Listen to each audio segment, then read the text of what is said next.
क्या कभी सुना है कि थॉमस अल्वा एडिसन बल्ब जलाना भूल गए या अलेक्जेंडर ग्राहम बेल टेलीफोन के तार जोड़ना भूल जाए?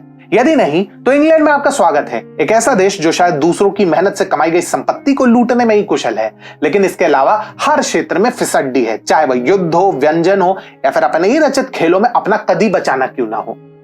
जिस प्रकार से गत चैंपियन अब आईसीसी क्रिकेट विश्व कप 2023 से बुरी तरह बाहर होने की कगार पर है, उसका मुकाबला उनके राजनीतिक समकक्ष या उनके भोज समकक्ष भी नहीं कर पाएंगे। उत्तर प्रदेश के उत्तम अटल बिहारी वाजपेयी स्मारक इकाना स्टेडियम में अंग्रेजों की वो धुलाई हुई है जो पाकिस्तान ने भी शायद ही सोची होगी। और जैसे कि इयान मॉर्गन ने खुद कहा, मैंने कभी ऐसी टीम नहीं देखी जिसने इस इंग्लैंड टीम की तरह खराब प्रदर्शन किया हो, वह भी अपेक्षाओं के स्तर को देखते हुए जो उनके कंधों पर है। कभी क्रिकेट पर एक छत्र राज करने वाली टीम इंग्लैंड अब अपने अस्तित्व के लिए जूझ रही है। तो नमस्कार मित्रों, और आइए जानते हैं कि क्यों इंग्लैंड बिना कोई ढंग का मैच खेले ही वर्ल्ड कप से चुपचाप खिसकने के मुहाने पर है और क्यों आज इंग्लिश क्रिकेट उपहास का पात्र बना हुआ है।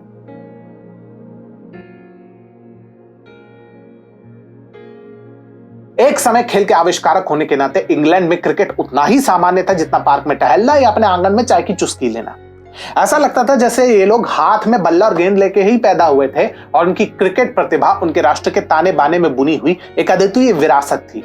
70 के दशक तक क्रिकेट के मैदान पर इंग्लैंड का वर्चस्व लगभग निर्विवाद था।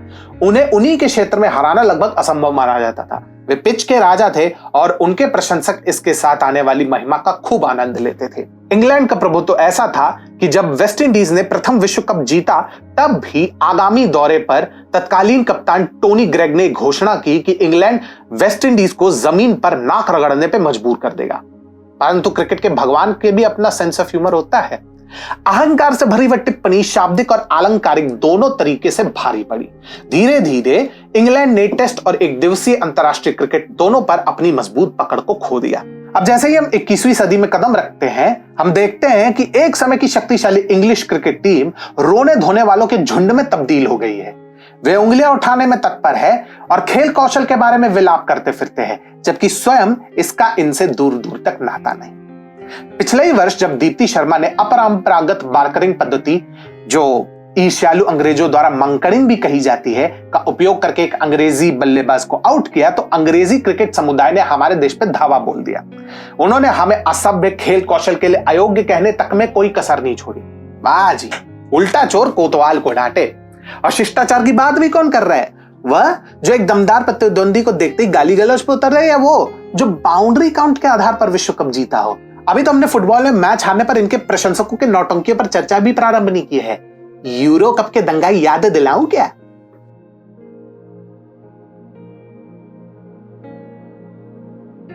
आप जानते हैं कि स्थिति वास्तव में काफी नाजुक है जब श्रीलंका और अफगानिस्तान जैसी टीम, जो अभी अपने चरम पे भी नहीं है, मैदान पर आपको पटक पटक के धोए।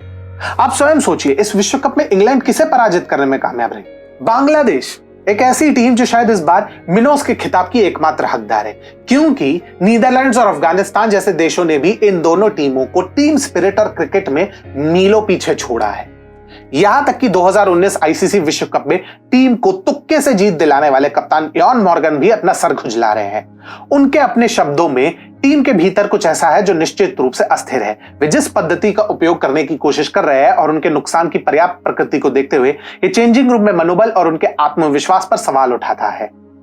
मॉर्गन ने इस बहाने को स्वीकार करने से इनकार कर दिया कि एक ही समय में सभी खिलाड़ी फॉर्म से बाहर हैं। वह इस बात पर जोर देते हैं कि इस क्रिकेट रेस में और भी बहुत कुछ है। कागज पर इंग्लैंड के पास ऐसी लाइनअप है जो टूर्नामेंट में किसी भी टीम की रातों की नींद उड़ा दे, परंतु जब ये सबसे ज्यादा महत्व रखता है तब ये लोग फुस हो जाते हैं।